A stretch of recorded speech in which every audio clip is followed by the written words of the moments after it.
Welcome, everyone. We're back with the Purpose for Life podcast. I'm Suzanne Roberts, your host, and I am thrilled today. We have here with us Varsey Laurelle. I'm so excited to interview you, Varsey, and I was going to say varsity, Varsey, and for our listeners to hear the magic and power and courage of who you are as a human being. So thank you for being here. I don't know if you want to share with our listeners about your company or a little bit about who you are before I start asking you lots of questions. Yes. Okay. Yes, I will. Hi, everyone. I am so excited to be here. I am Varsey Laurelle of Varsey Laurelle Consulting, which is an organization that helps leaders and organizations get shift done, making people-centered organizations and systems. So I help with processes and I help with people and I bring those things together. So it's culture work, it's heart work, it's personal and professional development work, it's strategy, processes and procedures. And everything that I do is really with a vision to create this world that is people first focused. I love that so incredibly much. If you haven't been to Varsey's website, I encourage you to go there and look at her pillars. It will inspire you what Varsey's driven by, what she produces, and what she offers. So thank you. I'd like to talk about you. I know you offer so much, and we'll ask you throughout like how people can get a hold of you. But could you talk to me about what allows you to be so courageous, both in your transitions, in your career choices, but even when you have hardships in life? What drives you to be courageous? The short answer is God-fidence. It's really just my confidence in God in this. And the longer answer is through that connection with Him, I've just identified this stronger, capable, powerful person that has really been dying to feel seen, my entire life. And finally, like giving her that space and the freedom to be bold, to live out loud, to be vulnerable, to be courageous, because I keep getting internal confirmation, but also external confirmation from the community that it's needed. And I'm giving people the courage to do the same. And that drives me because I really am about service. And so when I see that like something that I'm doing that I was terrified to do, when I shared it and it gave someone else courage, it gives me confidence to keep going. I think that's really, really powerful. What has helped you build your faith in God? Listen, are you ready for a story? I am. So I grew up in the church, but it was more like religion. It wasn't really relationship based, right? But I always had that connection. So I am a person that, immigrant family, my family migrated from the Bahamas, the first American born citizen in my country, in my family on my mom's side. So with that came a lot of pressure and a lot of like pressure on, I always heard people made sacrifices for you. So you have to blah, blah, blah, fill in the blank, clean your room, go to college, like whatever. And so I grew up with these check boxes in my mind, right? Like do great in high school, go to college, get your master's, meet a person, get married, have kids, buy a house. Like that's what success is. And then success equals happiness. So in my mind, I'm striving to be happy, essentially. Through the material world. Through the material world, through what I thought was the only world I was allowed to operate in, right? And then I check all the boxes. I was so, to condense the story down, did all the things, married my person after college because he was there and that's what I needed to do to check that box. That didn't work out. Got the master's, got the second husband, have the kids. And it's 2019. I have a 6-month-old. I have a 5-year-old. I decided to leave my relationship. And I just remember. Can I ask you a question before you go on? Why did you decide to leave and how did you know you needed to leave? Yeah, great question. So love this person. I still love my ex-husband. Love him as a person. wanted the relationship, did not want to be a single mom. Like that was definitely a goal of mine for that to not happen. But I got to a point where I realized that no matter what I did, I couldn't control him. Mm. Right. So I remember we had a conversation and I said, what do I need to do to make this work? And I literally had a pen and paper. I shit you not. Can I curse on here? You I kid can. you not. And I'm writing it down and he's listing it off. It's like 7, 8, 9. I'm writing. And I was like, okay, great. What can you do? And he just looked at me. He's like, Wow. didn't I just say all the things that you can do to make this work? And I just got this wave of release because it was so clear what had been That's happening so for all the clear. years, right? You It were was making it, it was up I, to you. I couldn't deny it. Right. Okay, I gotta go. I Yeah. go. And so I went, and it was the hardest thing I've ever done in my whole life. And I remember this moment. Oh, we're going there. Let's go. It's 2019. It's just before we know COVID's happening. I am living in a 2-bedroom, 2-bath apartment with my cousin who's also going through a divorce. My friend gave me her king size bed. So me and the 6-month-old and the 5-year-old are in a bed, sharing a room. My cousin's on the couch, her teenage son's in the room. That's my living situation, right? And COVID hits. Now I'm teaching a kindergartner. I'm working from home. Daycare's closed. I have an infant. I'm scrolling social media and I see my ex like post something about just alluding to like another person. And I spiraled. When I tell you I spiraled, first off, I'm an extroverted extrovert. So with being stuck in the house, I used to do Target runs every day. Every day, I'd like toothpaste. Oh, one thing to pick up. I was spiraling because busy kept me distracted. Yes. So I started having suicidal ideations, picturing myself. Oh, it's hard to even say out loud. And I crumbled. I'm in the room having this fit with the door closed.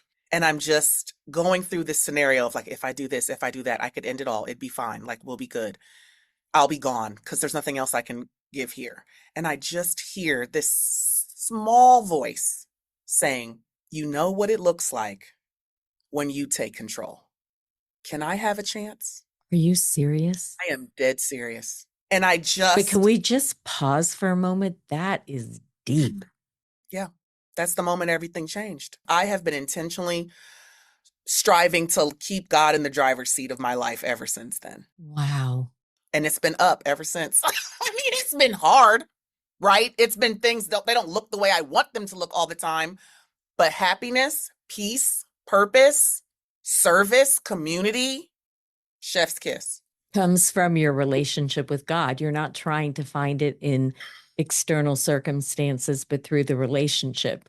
Is that Right, right? right. And through that relationship, understanding him and love, right? Because he is Love. love. Understanding love, it got me to a deeper place of loving myself, which I did not, Mhm. and a deeper place of loving and accepting others. Because it's simultaneous. 100%. So we have to have a relationship with the holy to know the holiness within and the holiness without. That's it.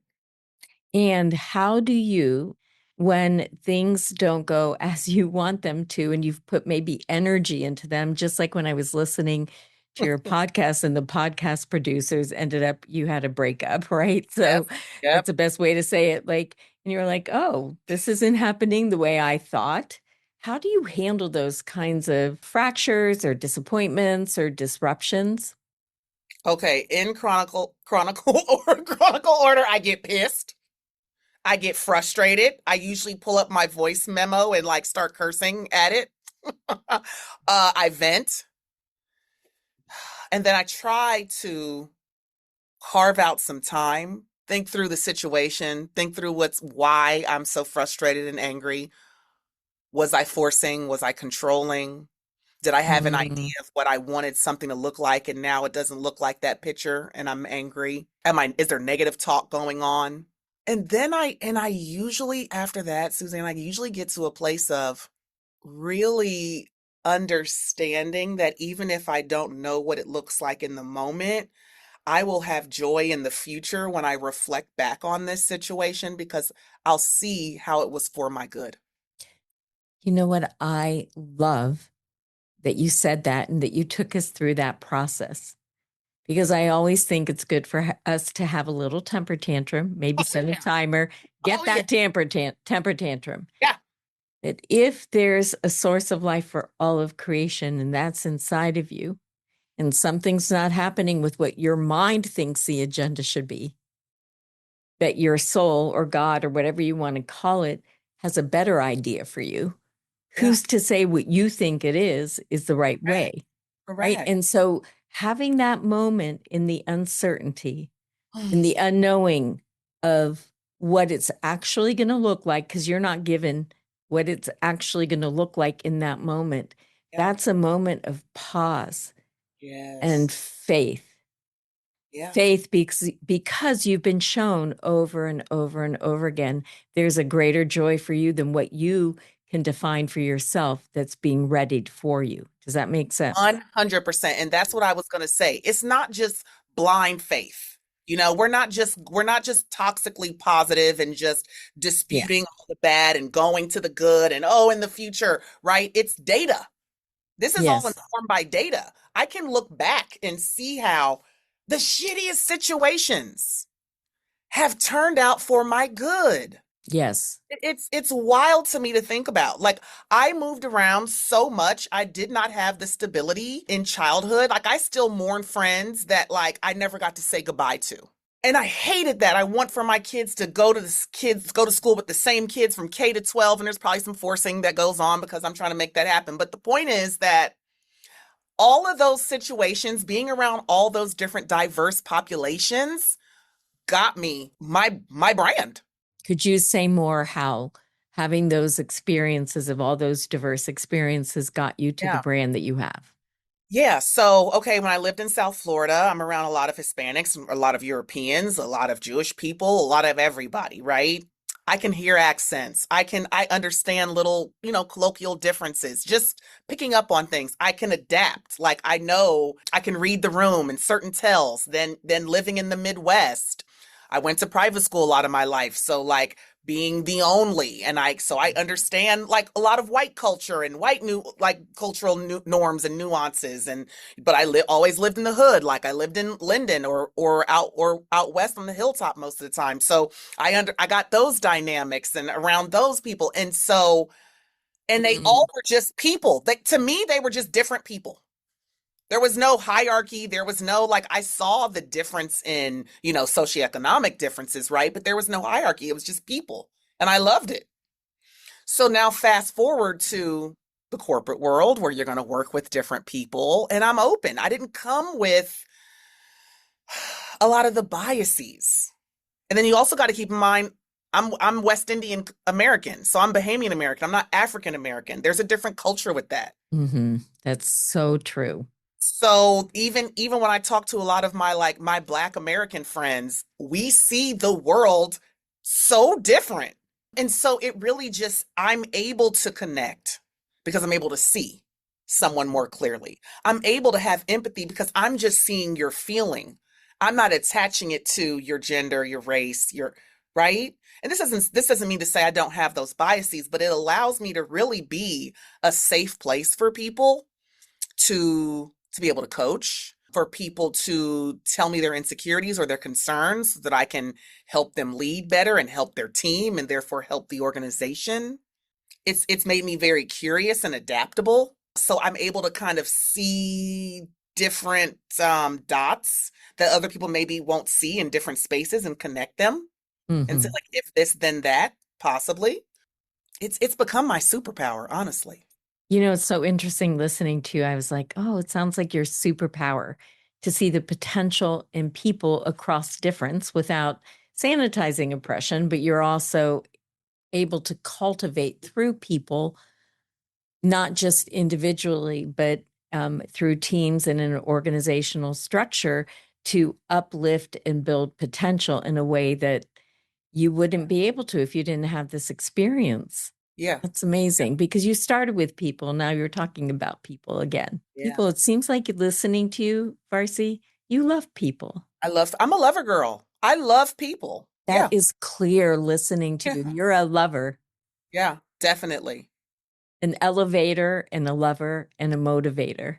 Hmm. And I think that what makes your coaching and what you're doing with organizations effective is because of who you are inside. You are not performing who you are. You are authentically growing into yourself over and over again and renewing yourself unto who you are each and every day. That at least that's what I got Yeah, listening to you. absolutely. I am now. I am now because when you think about all those different spaces that I was in as a child, I was a chameleon. I contorted to whatever the environment needed me to Mhm. be or what I thought, right, to get along, to fit in. I was constantly contorting and would be very anxious if both of these worlds ever met because I wouldn't know what to do because they know me as this person and this person knows me that way, right? Like Yeah. that was a lot of anxiety that happened for most of my life. And not anymore. Not anymore. Through that deeper understanding of like all the things you're trying to smuggle and hide, that's the light. Right. And that's what I love listening to you is that you're like, you know what? F it. I am just going to be me. I'm going to lay it out here. I'm going to show you how it's messy. I'm going to show you how I become the truth of who I am and whatever I thought I am today. If it changes for tomorrow, I'm going to grow in tomorrow because I'm going to Right. keep becoming. And And shedding what how other people perceive you. That is it. who Because care? if you can just accept that no matter what you do, whether you're anxious about those two worlds meeting or you're free as a bird, people are going to have their opinions and they're not going to like you. Exactly. You'd let them have their thoughts. Let them Don't have take it. their It thoughts. doesn't It's have not to your be about you. business. No, Not my it's their business. business. Their business. Because it's literally something about me is repelling because of something that's going on in them. It's not about you. It's nothing to do with me. I love this. Yeah. Varsy, I am going to have you back because I feel like, oh my God, this is so fun and so alive and I've so been waiting great. all week for this. All Well, week. we're going to do it again because we're just scratching the surface. Yes, Here, part two. tell us how people can get a hold of you. Okay. So I am on Instagram being absolutely ridiculous most of the time. The stories are ridiculous, the posts are business. So good luck. At Varsey Laurelle. You can also find me on LinkedIn, Varsey Laurelle, TikTok as well.